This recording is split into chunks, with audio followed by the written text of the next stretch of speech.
All right, Gio. When we talk about the part four of listening test, mostly इसकी जो presentation है वो fill in the blanks की रहती है। ठीक है, आजकल के जिस तरह के टेस्ट आ रहे हैं, बट ऐसे फिक्स नहीं है।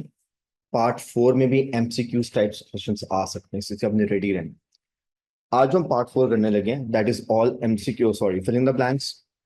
और इसको वो नोट्स ही बोलते हैं।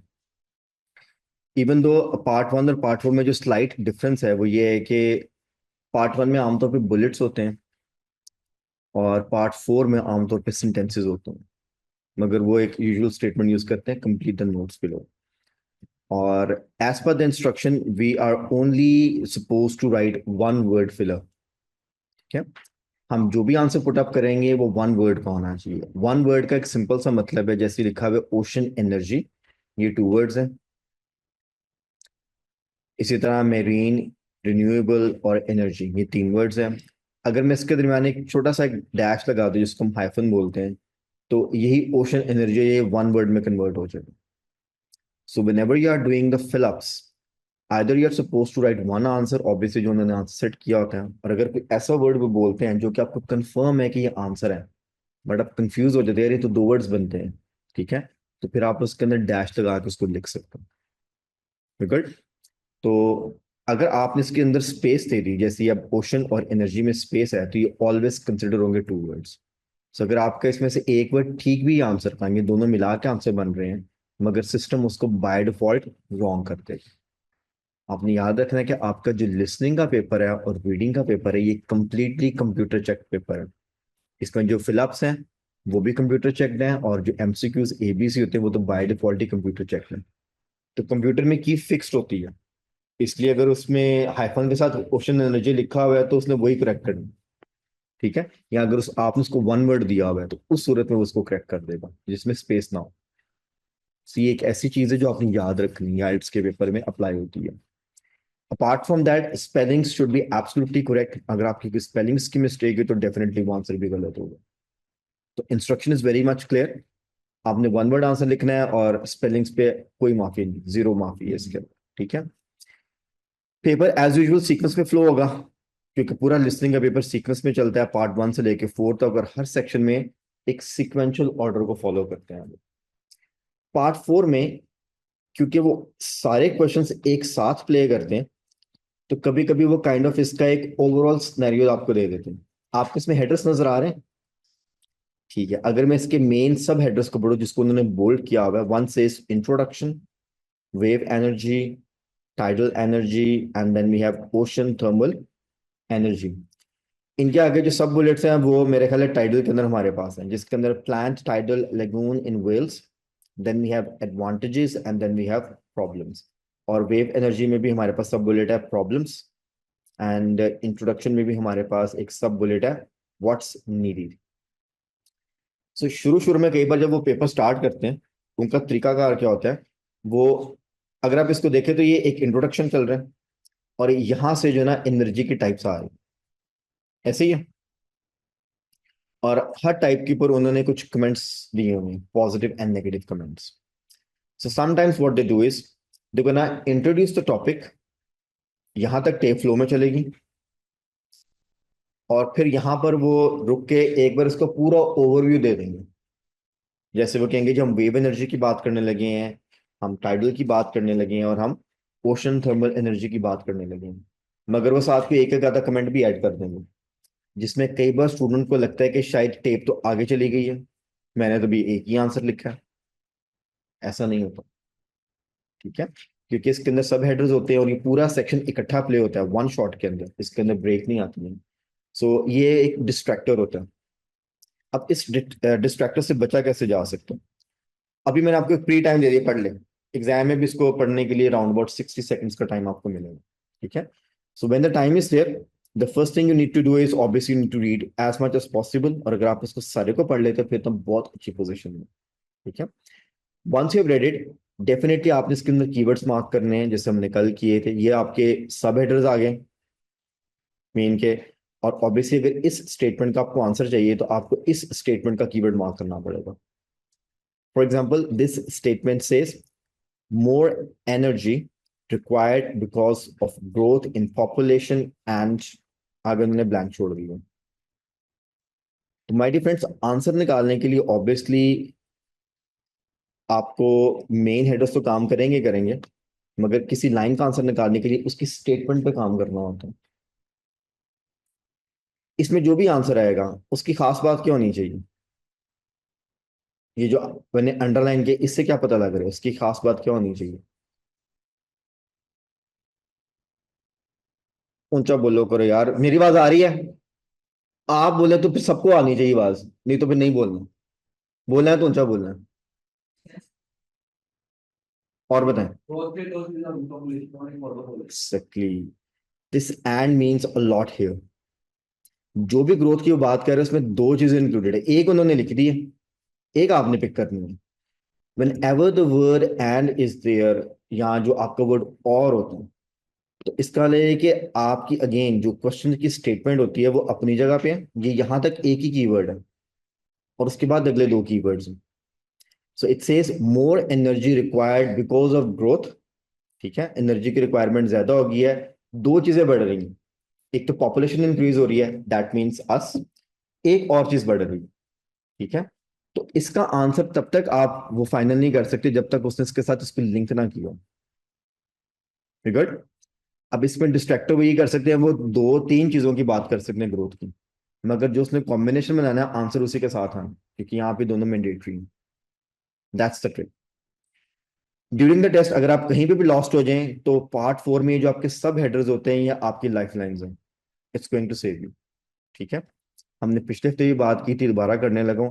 अगर आप टेस्ट में कहीं पे भी लॉस्ट हैं तो जहां पे आप लॉस्ट हुए वहां से जंप ले लें 2 या 3 क्वेश्चंस का, और जो अगला सब हेडर है वहां पर जाके रुक जाए। फॉर एग्जाम्पल, अगर ये वेव एनर्जी को एक्सप्लेन कर रहे थे और आप टेप के साथ साथ चल रहे हैं, आप यहां तक आ गए हैं, आपने आंसर भी पिक कर लिया, एंड देन सडनली कुछ हुआ, आप मिक्स हो गए, आपको नहीं पता अगर अब इस स्टेटमेंट की बात हो रही है, इसकी बात हो रही है, इसकी बात हो रही है। अगर तो आप उसको कैच कर सकते हैं, वेरी गुड। अदरवाइज क्या होगा, आप कैच वाली जो है ना गेम खेलते रहेंगे, टेप आगे आगे होगी, आप पीछे होंगे, कभी कभी वो एक्स्ट्रा डिटेल दे रहे होते हैं और आप आगे चले जाते हैं, टेप अभी पीछे ही होती है, क्योंकि जो लिखा है सिर्फ वो नहीं, उसके अलावा भी बहुत सारा कुछ बोलते हैं। Then the best thing is आप ये वाला पोर्शन स्किप कर दें और यहां पर आके वेट करें, क्योंकि डेफिनेटली वो टाइडल एनर्जी पे जब आएंगे तो उसने दोबारा से कीवर्ड्स बोलने हैं। फिर आप यहां से टेप को रीज्वाइन कर सकते हैं, बजाय इसके कि पूरा टेस्ट खराब हो, कुछ क्वेश्चंस को सेक्रीफाइस कर। ठीक है, बट ये इन दैट केस है इफ यू मिक्स और if you lose and if you are unable to catch during the tape, फिर करना। गुड। ठीक है, आपने जो कीवर्ड्स बनाए हैं, कीवर्ड्स में अगर किसी को कोई हेल्प चाहिए या किसी स्टेटमेंट का आप चाहते हैं कि मैं कीवर्ड बना दूं कि सर इसका कीवर्ड कैसे बनेगा, वो मुझे बता दो। अगर ऑल ओके है तो फिर मैं इसको प्ले करूंगा बस। 31 से 40, अगर कीवर्ड पे आपको कुछ भी पूछना है तो।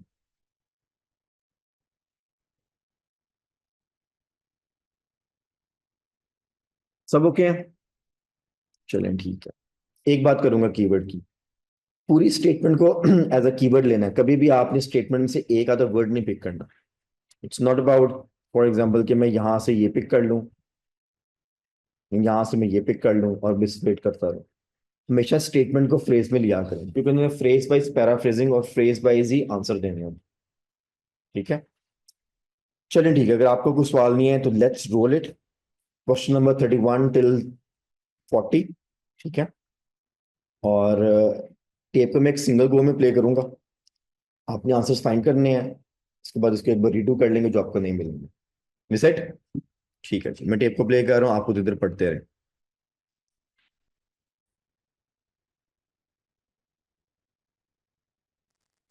Producing enough energy to meet our needs has become a serious problem.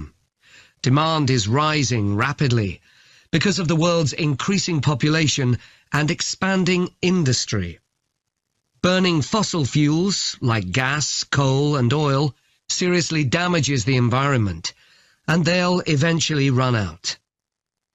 For a number of years now, scientists have been working out how we can derive energy from renewable sources, such as the sun and wind, without causing pollution. Today, I'll outline marine renewable energy, also called ocean energy, which harnesses the movement of the oceans.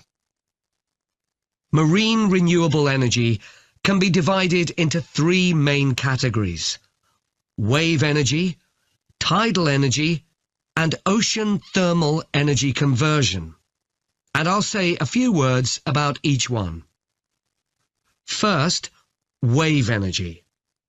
Numerous devices have been invented to harvest wave energy, with names such as Wave Dragon, the Penguin, and Mighty Whale. And research is going on to try and come up with a really efficient method. This form of energy has plenty of potential, as the source is constant, and there's no danger of waves coming to a standstill. Electricity can be generated using onshore systems, using a reservoir, or offshore systems. But the problem with ocean waves is that they're erratic, with the wind making them travel in every direction. This adds to the difficulty of creating efficient technology. Ideally, all the waves would travel smoothly and regularly along the same straight line. Another drawback is that sand and other sediment on the ocean floor might be stopped from flowing normally, which can lead to environmental problems.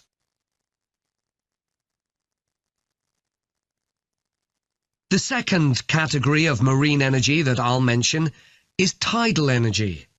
One major advantage of using the tide rather than waves as a source of energy is that it's predictable.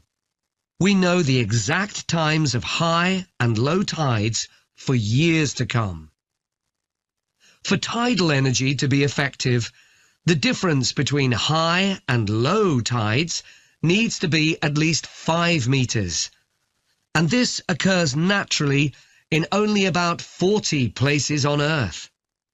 But the right conditions can be created by constructing a tidal lagoon, an area of seawater separated from the sea. One current plan is to create a tidal lagoon on the coast of Wales. This will be an area of water within a bay at Swansea, sheltered by a U-shaped breakwater, or dam, built out from the coast. The breakwater will contain 16 hydro turbines, and as the tide rises, water rushes through the breakwater, activating the turbines, which turn a generator to produce electricity. Then, for 3 hours as the tide goes out, the water is held back within the breakwater, increasing the difference in water level until it's several meters higher within the lagoon than in the open sea. Then, in order to release the stored water, gates in the breakwater are opened. It pours powerfully out of the lagoon, driving the turbines in the breakwater in the opposite direction and again generating thousands of megawatts of electricity. As there are 2 high tides a day, this lagoon scheme would generate electricity 4 times a day, every day, for a total of around 14 hours in every 24, and enough electricity for over 150,000 homes. This system has quite a lot in its favour. Unlike solar and wind energy, it doesn't depend on the weather. The turbines are operated without the need for fuel, so it doesn't create any greenhouse gas emissions, and very little maintenance is needed. It's estimated that electricity generated in this way will be relatively cheap, and that manufacturing the components would create more than 2,000 jobs, a big boost to the local economy. On the other hand, there are fears that lagoons might harm both fish and birds, for example by disturbing migration patterns and causing a build-up of silt, affecting local ecosystems. There are other forms of tidal energy, but I'll go on to the third category of marine energy, ocean thermal energy conversion. This depends on there being a big difference in temperature between surface water and the water a couple of kilometers below the surface, and this occurs in tropical coastal areas. The idea is to bring cold water up to the surface using a submerged pipe. The concept dates back to 1881, when... जी friends, पहला question, how was the tape? Was it speedy और normal speed थी? किसी को लगा speedy है? Anybody? ठीक है, अगर किसी को नहीं लगा तो इसका मतलब है कि आपका जो एटलीस्ट लिसनिंग स्किल है, फॉलो द स्पीकर, वो डेवलप्ड है। ठीक है, अगर आपको किसी लम्हे भी ये फील होता है कि टेप स्पीड में है और टेप आगे आगे चल रही है और आप पीछे हैं, तो फिर सबसे पहला स्टेप है कि इसी चीज पे काम करना है आपको, कि टेप को बार बार प्ले करना है और उसकी पेस को मैच करना है। ये वैसे ही कि अगर एक शख्स तेज बोल रहा है तो उसको सुनने और समझने की कोशिश करनी है, फिर आपको बुक नहीं चाहिए होती। You just need to listen, listen and listen, that's it. और सेम टेप को बार बार। ओके, माय सेकंड क्वेश्चन, आप में से कितने लोग हैं जो ड्यूरिंग द टेप लॉस्ट हो गए, जिनको बीच में जाके लगा कि इस वक्त टेप कहाँ पे है? 1 2 3 4 4 पीपल। ठीक है, जिनको ये लगा कि बीच में कहीं जाके टेप लॉस्ट हो गई, तो what you need to do is you need to basically work on the keyword marking. इसका कि ये थोड़ा सा वीक है आपका एरिया। दूसरा जो आपको काम करने की जरूरत है, दैट इज वोकैब मैचिंग, जिसको भी हम मिलके करेंगे। जब ये वाले दो काम आप कर लेते हैं, तब आप टेप में लॉस्ट नहीं होते। ठीक है, इसका मतलब ये है कि अगर मैं टेप को प्ले करूं और आपसे कहूं कि जी सुनिए और स्पीकर क्या कह रहे हैं, वो आप मुझे सारा कुछ बताएंगे, जी मैं सब कुछ फॉलो हो रहा है। बट अगर मैं आपको कहूँ जी ये पेपर पकड़ें और इसके साथ साथ मूव करें जहां जहां पे लिखा होगा, then you are getting lost. It means कि आप सुनने वाली बात को और जो बात लिखी हुई है उसके दरमियान जो है आपकी जो ट्रांजिशन है ना, वो गैप में है, आप उसको फॉलो नहीं कर पा रहे हैं। उसको गैप को फिल करने के लिए बेसिकली ये दो हमें स्किल्स चाहिए। इसमें से ये वाला जो स्किल है, ये टेप चलने से पहले अप्लाई हो जाता है, क्योंकि वो टाइम देते हैं रीड क्वेश्चंस। और अगर हमने ये अच्छे से कर लिया है तो ड्यूरिंग द टेप उसी स्किल की बेस पे फिर हम ये वाला काम करते हैं। कह लें कि दोनों डिपेंडेंट है एक दूसरे पर। अगर पढ़ा नहीं है, कीवर्ड नहीं मार्क की, तो वोकैब मैच करना मुश्किल हो जाएगी, क्योंकि एग्जाम में पेपर आपके सामने सिर्फ आना है फर्स्ट टाइम 60 सेकेंड्स के लिए, और आपने उसी 60 सेकेंड्स में से नो हाउ करनी है। और टेप वन शॉट में चलनी है, बार बार तो चलनी नहीं है। तो गुड, हम इस स्किल की भी प्रैक्टिस कर लेते हैं। ठीक है, इससे आंसर भी निकल आएंगे।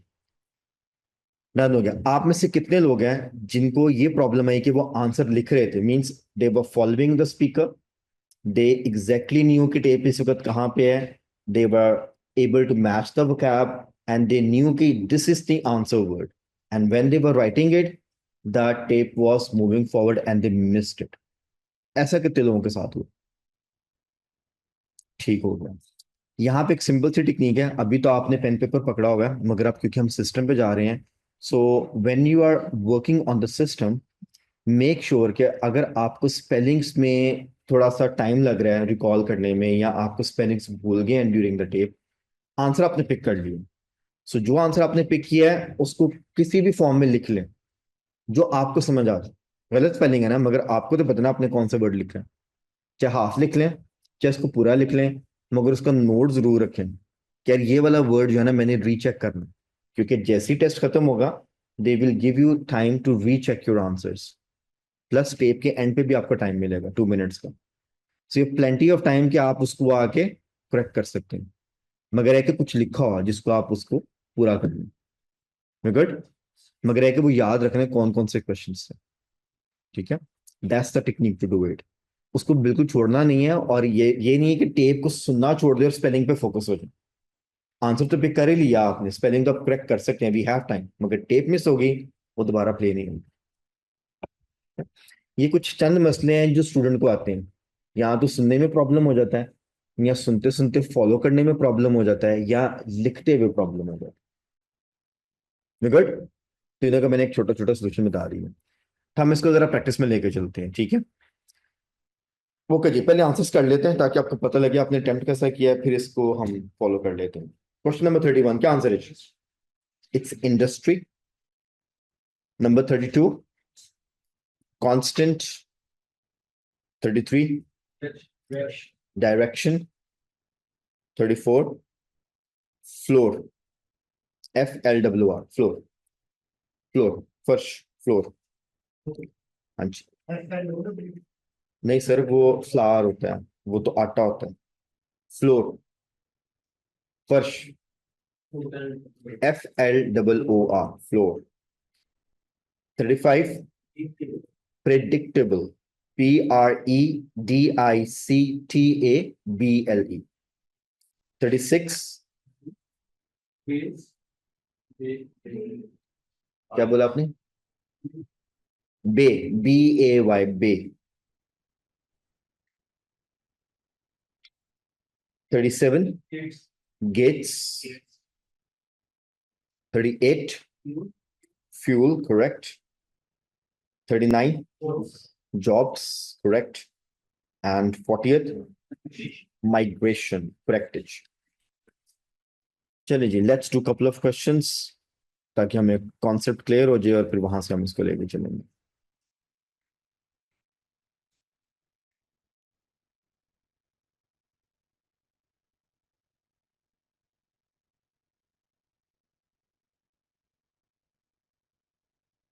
Built out other sediment categories. Wave damages the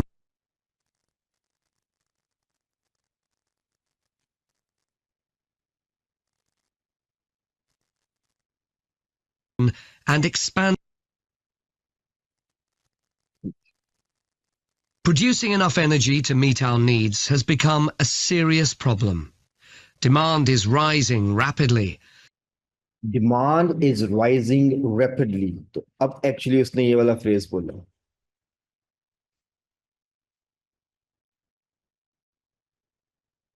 Because of the world's increasing population and expanding industry. Because of the world's increasing population. तो अब ये इंक्रीजिंग के लिए ग्रोथ आ गया, पॉपुलेशन उसने बोल दिया, वर्ल्ड का यहाँ पे वर्ड एक्स्ट्रा डाला होगा, ठीक है. एंड एक्सपेंडिंग इंडस्ट्री, तो इंडस्ट्री के लिए भी उसने एक्चुअली इसी वाले फ्रेज को दोबारा से यूज किया, ठीक है. तो उसने इसको कह लेंगे थोड़ा सा लंबा वाला फ्रेज में कन्वर्ट कर दिया, जिसके अंदर उसने हमारे आंसर से पहले फिर ग्रोथ के वर्ड को दोबारा से रिपीट किया. तो हमारे पास क्योंकि फ्रेज एक ही है, एक ही सेंटेंस है और एक ही वर्ड का आंसर है, तो that's why industries the answer, ठीक है. अब यहाँ पर जैसी टेप स्टार्ट हुई है, उन्होंने डायरेक्ट जंप किया टेस्ट के ऊपर, ठीक है. अब टेस्ट दो तरह से शुरू होते हैं. एक होता है जनरल स्टार्ट, ये मेरा जी खराब हो गया, और एक होता है जंप स्टार्ट. आपने काइंडली दोनों के लिए रेडी रहना टेस्ट में. कई बार आप ऐसे टेस्ट करेंगे जिसमें वो मेरीन की पहले कोई डेफिनेशन दे देगा, अपने बारे में बताएगा मैं कौन हूँ, और फिर वो उसके बाद टॉपिक के ऊपर आते हैं. वो 2-3 सेंटेंस बोल देते, हमें को 5-6 सेकंड्स का ना एक स्टार्टअप मिल जाता है. यहाँ पर उसने ऐसा नहीं किया. यहाँ पर उसने स्ट्रेट फॉरवर्ड अपने सेकंड सेंटेंस में आपका कीवर्ड बोलना शुरू कर दिया. उसको हम बोलते हैं जंप स्टार्ट. गुड. ये फिक्स नहीं है, दोनों में से कोई भी आ सकता है. आप ऐसा कभी भी नहीं सोच के टेस्ट स्टार्ट कर सकते जी उसने पहले 2-3 जुमले तो वैसे ही बोलने हैं फिर आंसर आएगा. नो, जैसे उन्होंने बोलना शुरू किया है, you have to be on the tape. Maybe they could start straight away with the answer statement, जैसे यहाँ पे हुआ. ओके हो गया? इंडस्ट्री वाला ओके सबको? आगे चलता हूँ. Burning fossil fuels like gas, coal and oil seriously damages the environment, and they'll eventually run out. For a number of years now, scientists have been working out how we can derive energy from renewable sources. ठीक हो गया जी. Scientist का जिक्र किया, लिखा कोई नहीं हुआ, इसके अंदर इसमें पैराफ्रेज है. और इससे पहले उसने फॉसिल फ्यूल्स की बात की, वो भी यहाँ पे कुछ भी नहीं लिखा हुआ. वो सारा कुछ एक्स्ट्रा डिटेल्स थी, या काइंड ऑफ उसने आपको ब्रीदर दे दी. ब्रीदर का मतलब होता है आप वर्ड पूरा कर ले. मैं तो इसलिए इसको ब्रीदर का वर्ड नाम देता हूँ कि आप एक लिख ले स्पेलिंग, क्योंकि इंडस्ट्री के स्पेलिंग भी लंबे हैं, छोटे स्पेलिंग नहीं है.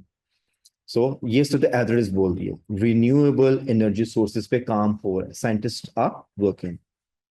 Such as the sun and wind, without causing pollution. हाँ जी.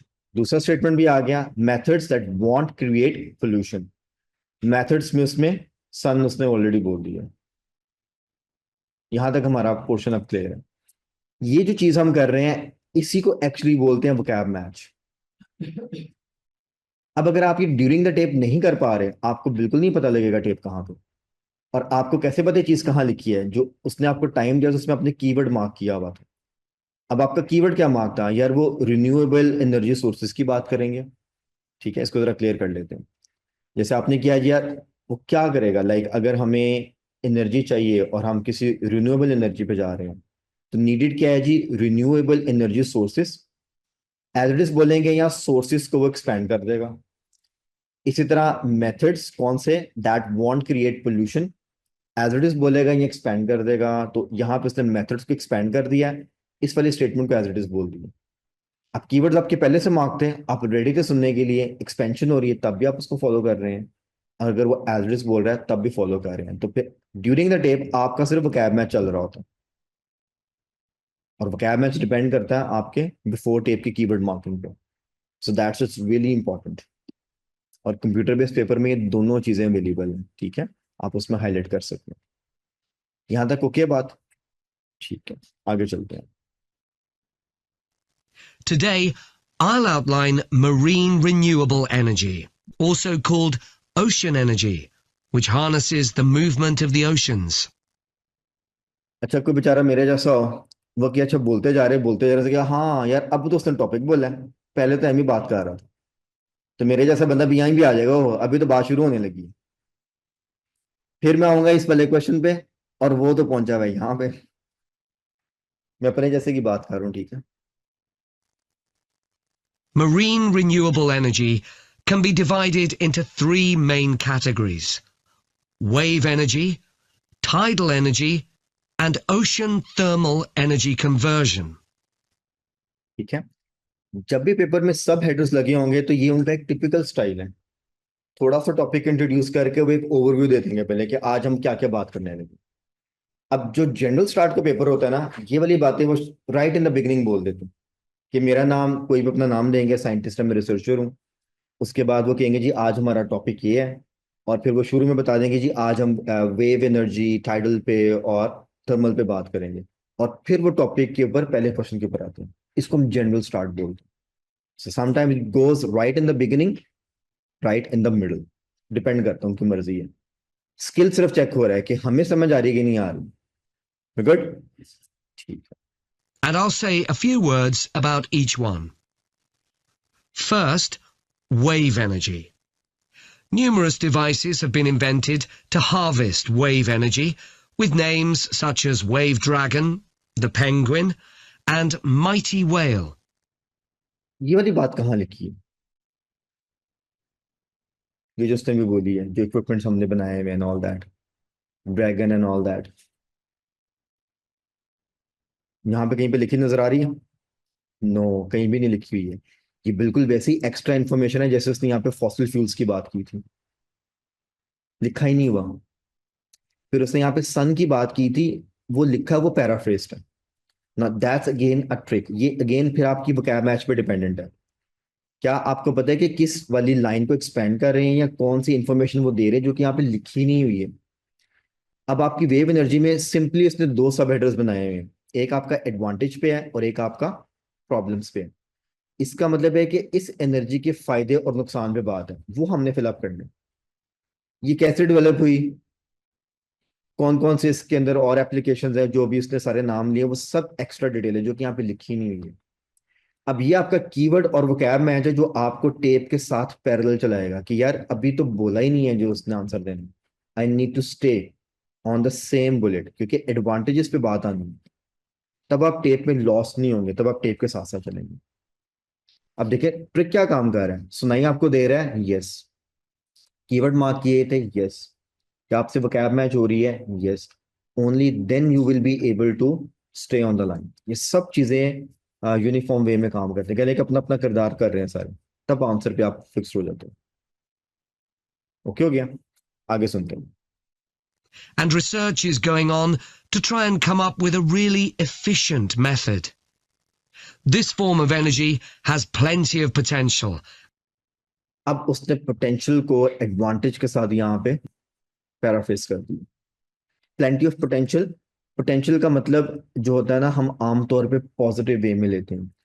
जैसे आपने अगर किसी शख्स के बारे में बात करनी हो, आपके यार इसमें बहुत पोटेंशियल है, इसका मतलब ये होता है कि बहुत कुछ कर सकता है, सलाहियतें बहुत ज्यादा इस बंदे के अंदर, मगर है कि वो कर सकता है, तो ये एक पॉजिटिव वाले वर्ड की बात होती है। अगर यही हम किसी मशीन के लिए, किसी सिस्टम के लिए बात कर लें, तो बेसिकली हम उसकी पॉजिटिविटी पे बात कर रहे होते हैं, और एडवांटेज का जो मतलब है वो पॉजिटिव चीजों के ऊपर होता है। It means now we are on the track, हमें पता है कि अब इस लाइन की बात होने लगी है। इसलिए हमारा जो कीवर्ड है वो है waves provide a dash source of renewable energy.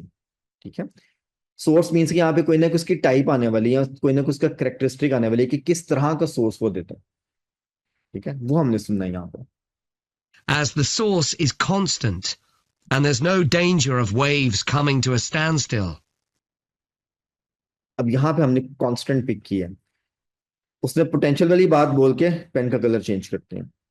उसने यहां से बात शुरू किया और यहां से उसने फिर दोबारा किया, क्या लेके वो यहां से लेके जंप लिया, इधर आंसर दिया है, और फिर यहां से ऐसे की, और फिर एक एक्स्ट्रा बात बोल दी कि ये स्टैंड स्टिल नहीं होते। ठीक है, क्योंकि वेव्स का कांस्टेंट मोशन रहता है, तो जिसकी वजह से हम एनर्जी प्रोड्यूस कर सकते हैं। तो अब यहां पर अगर कीवर्ड आपका अच्छे से मार्क नहीं था और आप टेप के साथ वोकैब मैच नहीं कर रहे थे, तो बहुत ज्यादा चांसेस है कि आंसर स्किप हो जाए, आपको समझ नहीं कि आंसर कैसे आएगा।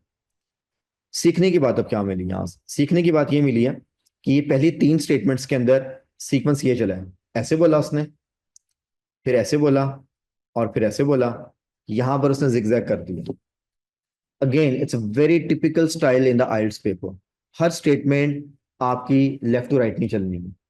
कुछ स्टेटमेंट्स आपकी बिल्कुल रिवर्स में आएंगी जो राइट टू लेफ्ट हो जाएंगी, कुछ स्टेटमेंट्स आपकी जिगजैग आएंगी और कुछ आपकी लेफ्ट टू राइट होंगी, जैसे इंग्लिश का सीक्वेंस चल रहा है। सो इन सब चीजों के लिए रेडी रहना, और ये सब चीजें तभी आप पिक करेंगे अगेन अगर आपको सुनाई दे रहा है, आपके कीवर्ड्स मार्क थे, और आपकी वोकैब मैच चल रही है साथ साथ। गुड। अब अगर आपके जहन में सवाल आ रहा है कि जी इसको इम्प्रूव कैसे करना है, इम्प्रूव करने के मेथड पे हम काम कर रहे हैं। आंसर हमने कर लिए हैं, आंसर हमारे कुछ ठीक है कुछ गलत है, अभी तो हम काम कर रहे हैं। पहले क्या बोला, इस वाली स्टेटमेंट को यहां से शुरू किया, फिर वो यहां पे आ गया, फिर इधर गया, फिर इधर गया। अब ये मैं सीख रहा हूँ। It means I am vocab matching, I am listening, I am focusing on the keywords कि मुझे कीवर्ड्स कैसे मार्क करने चाहिए। ये यहां से हम रिवर्स काम में जा रहे हैं। So that's the improvement. Good, ठीक हो गया, आगे चलते हैं। Electricity can be generated using onshore systems. जहां पे आंसर नहीं था, फिर इस स्टेटमेंट सारी की सारी सीधी बोल दी, और इसमें ऑलमोस्ट उसने सिर्फ ऑफशोर को छोड़ के बाकी सारा कुछ ही बोल दिया। गुड। अगेन बस उसने ट्रिक किया आपको, इसका उसने पूरी स्टेटमेंट आपको दे दी है, साथ ही उसने बता दिया अगर आप लॉस थे कहीं पे, सर मैंने आंसर दे दिया है, क्योंकि आंसर दे के वो आगे आया होगा। ठीक है, अब अगर आप टेप को यहीं से पिक कर लेते हैं, फिर तो जंप की बिल्कुल जरूरत नहीं, और अगर आप यहाँ पे बिल्कुल स्किप हो गए हैं, फिर इट्स बेटर कि आप यहाँ पे आके वेट करते हैं। इसको हम जंप बोलते हैं। Using a reservoir or offshore systems. ठीक है, यूजिंग अ रेजर्वायर, अब उससे ये पहले बोला, इसको हम बंद कर देते हैं, और ऑफशोर सिस्टम्स और ऑनशोर की बात चल रही है, अभी इसने बाद में बोला, इस स्टेटमेंट को उसने ब्रेक कर दिया। But the problem with ocean waves is that they're erratic. इसने आंसर लिखा था इरेटिक, ठीक हो गया। अब आंसर लग रहा है कि बड़ा उसने प्रोमिनेंट बोला है, मगर हमने कीवर्ड डिपेंडेंट चलना होता है। बेसिकली ये है कि waves can move in any. ठीक है, ये जो इरेटिक का वर्ड है, ये एक जनरल वर्ड है जिसका मतलब होता है कि अनप्रेडिक्टेबल, कोई पैटर्न नहीं है। ठीक है, यहां पे अगर आप इरेटिक का वर्ड पुट अप करेंगे तो ग्रामेटिकली भी फिट नहीं होगा। Waves can move in any erratic, it's not making sense.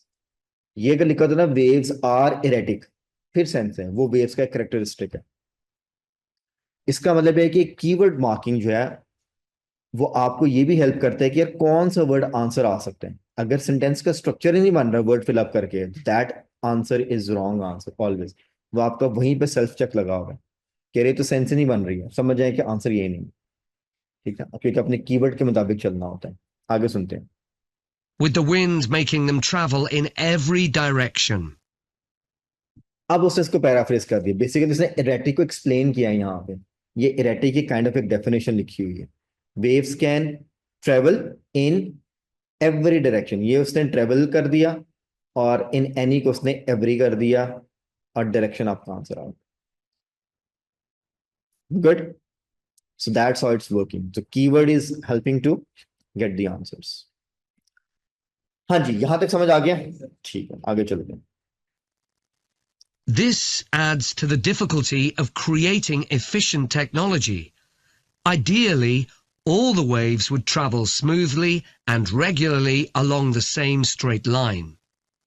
Another drawback is that sand and other sediment on the ocean floor might be stopped from flowing. On the ocean floor, अब यहाँ पे ये जो on और दी का word है इंतहाई जरूरी था। एक तो आर्टिकल लगा हुआ है, स्पेसिफिक बात करने लगे, ऑन मीन्स किसी चीज के ऊपर। ठीक है, अब इसकी सेंस इतनी अच्छी है कि एकदम समुंदर के नीचे है, अंदर, और फ्लोर के ऊपर है, समुंदर के फ्लोर के ऊपर। ठीक है, so that what it made. ठीक है, मूवमेंट ऑफ सैंड का भी इसमें इशू आ जाता है, specially on the floor of ocean. ठीक है, अभी इसने मिक्स करके बोला है, सैंड वाली बात पहले बोल दी है और फ्लोर ऑफ द ओशन बोला है, तो इसका मतलब है कि यहाँ पे हमारा आंसर फ्लोर पे डिपेंडेंट है। Normally, which can lead to environmental problems. अभी एक्स्ट्रा बात है। हाँ जी, are we good up till here? ठीक है, आगे समझ करना है कि समझ आ गई कि ओके है, कैसे करना है इसको? अगर कंटिन्यू करना है तो मुझे बताएं, अगर नहीं है तो फिर हम इसको यहीं पे क्लोज करते हैं। हाँ जी, आप लोगों के ऊपर है, जिनके गलत आंसर उनसे सवाल है, जिनके सही हैं वो तो कह रहे हैं क्लोज कर लें। The ones who didn't got it, shall we continue or we good? Continue कर दूं, चले ठीक है, अब थोड़ी पेस पकड़ लेंगे हम।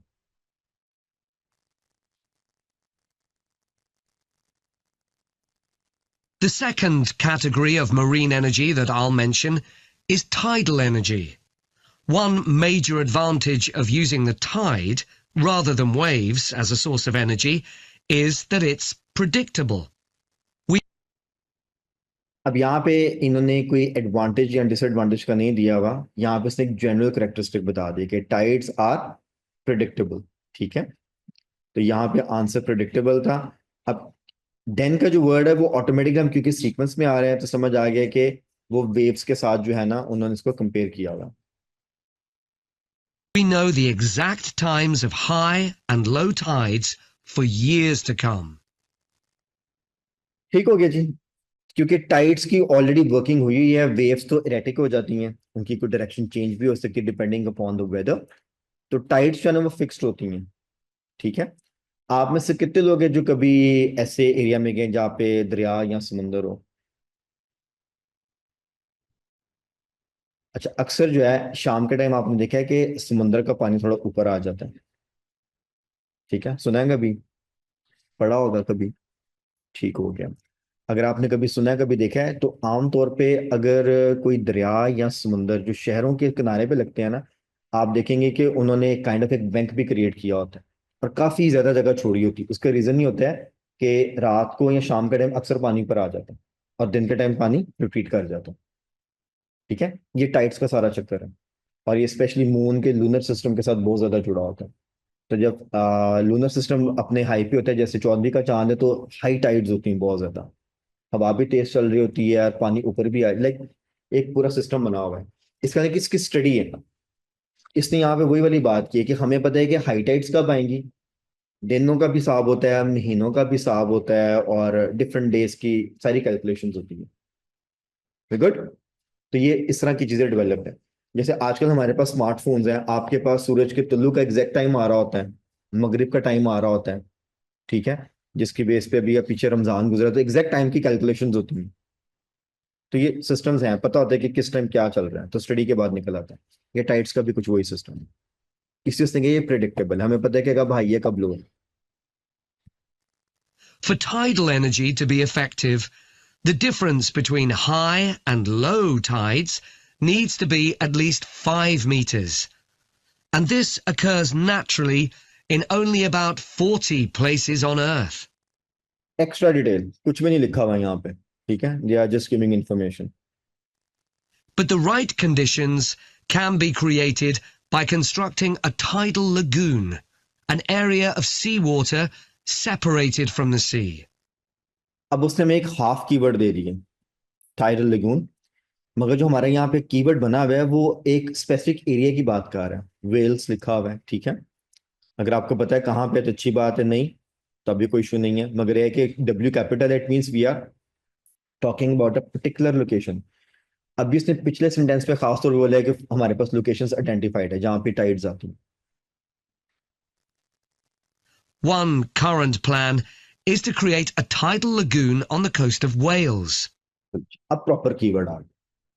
अब ये एक टिपिकल जगह थी जहां पर लॉस्ट होने के चांसेस बहुत ज्यादा थे. एक तो उसने स्टेटमेंट के बाद एक्स्ट्रा डिटेल बहुत ज्यादा दी जो कि लिखी नहीं हुई है, ये टिपिकल स्टाइल है उनका. अगेन कीवर्ड पे आपने फोकस करना है यार, उसने वेल्स का नाम लेना है, प्रॉपर नाउन लिखा हुआ है, फिर उन्होंने प्लान की बात करनी है, आगे स्पॉन्सर का नाम लिखा हुआ है, मिस नहीं होना चाहिए. आपने कॉन्फिडेंटली फिर वहां पे वेट करना है. तो जो कीवर्ड हम आपको इतना कॉन्फिडेंस देते हैं कि यार एक्स्ट्रा डिटेल है, सुनते रहे ध्यान से, वेट करें. This will be an area of water within a bay at ये उसने ऑलरेडी बता दिया कि समुद्र के पानी को अलहदा किया जाता है थोड़ा सा, ठीक है ना? विल बी क्रिएटेड, यहाँ पर उसने कहा this will be a water in a bay. Again अब ये दूसरा आंसर है जो कि उसने प्रेपोजिशन से दिया और आर्टिकल से दिया. ऑन द प्रेपोजिशन और आर्टिकल लगा हुआ है, इन अ प्रेपोजिशन और आर्टिकल लगा हुआ है, ठीक है? इसलिए फ्रेज में कीवर्ड मार्क करना is the prime important thing. It's not about just picking up the whales और the swans or something like this. Swansea, sheltered by a U-shaped breakwater or dam built out from the coast. The breakwater will contain 16 hydro turbines, and as the tide rises, water rushes through the breakwater, activating the turbines, which turn a generator to produce electricity. ठीक है जी, ये दोनों bullets उसने as it is ही बोल दी. Rising tides and water rushing through and generating electricity, यहां तक आप उसने कवर कर दी. हाँ जी, आर वी गुड? ठीक है, इसको रेडी कर लेते हैं हम, पेन को. चले आगे सुनते हैं. Then, for 3 hours as the tide goes out, the water is held back within the breakwater, increasing the difference in water level until it's several meters higher within the lagoon than in the open sea. ये जो बात अभी बोली, ये कहाँ लिखी हुई? Water is held back for 3 hours, creating a height difference. Sir extra perfect हो गया. ये इसके दरमियान में एक जगह पे बात हो रही है, क्योंकि इसने बोल दिया है कि लेगून में जब पानी जाएगा तो सेव तो हमने तब किया, एक बार तो तब हमने बिजली पैदा कर ली, और लेगून हाइट पे बना हुआ है तो डिफरेंस आ गया. अब वापस पानी समुद्र में भेजना है, तो अब उसकी तो अभी बात ही नहीं की है उसने, ठीक है? ये जो स्टोर्ड वाटर है that is basically the lagoon. समुद्र का पानी तो नहीं ना स्टोर किया हुआ, आपने लेगून में पानी स्टोर किया हुआ जो थोड़ा सा आपने सेव किया था. Then, in order to release the stored water, gates in the breakwater are opened. ठीक है, अब ये जो थ्रू का वर्ड है, इसने बोला है कि गेट्स आर ओपन, ठीक है? अब थ्रू मीन्स कि रिलीज कैसे होगा, इसकी अगर मैं सेंस बनाऊं कि स्टोर्ड वाटर को रिलीज करना है किसके जरिए, ठीक है? सो अब यहां पे हमारा गेट्स आ रहा था. It pours powerfully out of the lagoon, driving the turbines in the breakwater in the opposite direction and again generating thousands of megawatts of electricity. हाँ जी, आर वी गुड? ठीक हो. As there are 2 high tides a day, this lagoon scheme would generate electricity 4 times a day, every day, for a total of around 14 hours in every 24, and enough electricity for over 150,000 homes. This system has quite a lot ये सारी extra information है यहाँ पर, ठीक है। अभी advantages की बात नहीं आएंगी।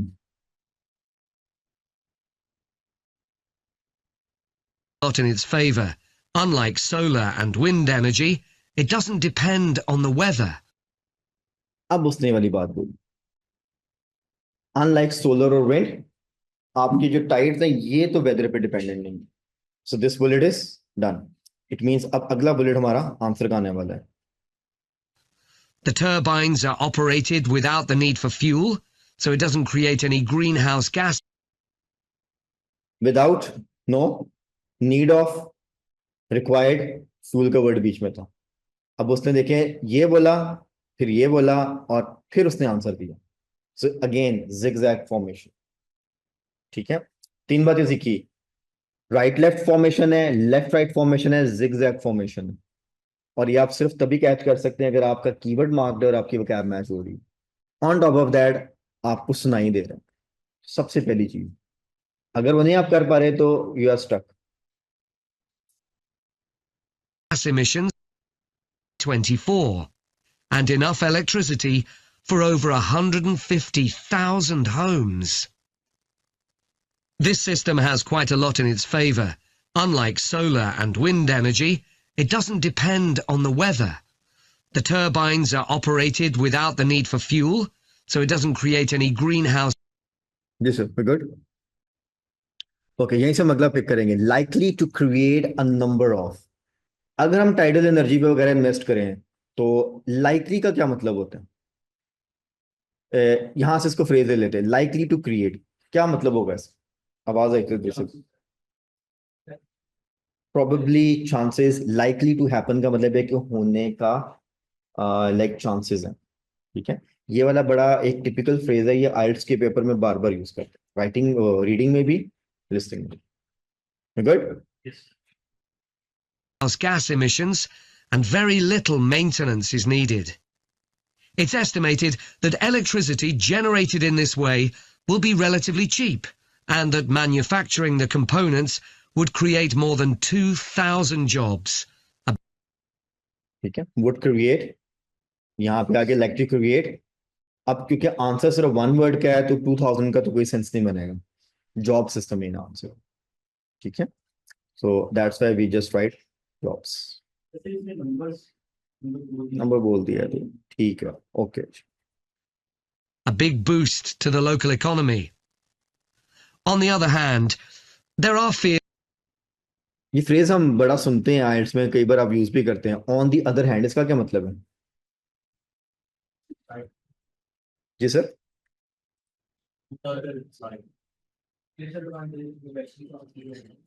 एक फ्रेज है ऑन दी वन हैंड, और इसी का ऑपोजिट फ्रेज है ऑन दी अदर हैंड।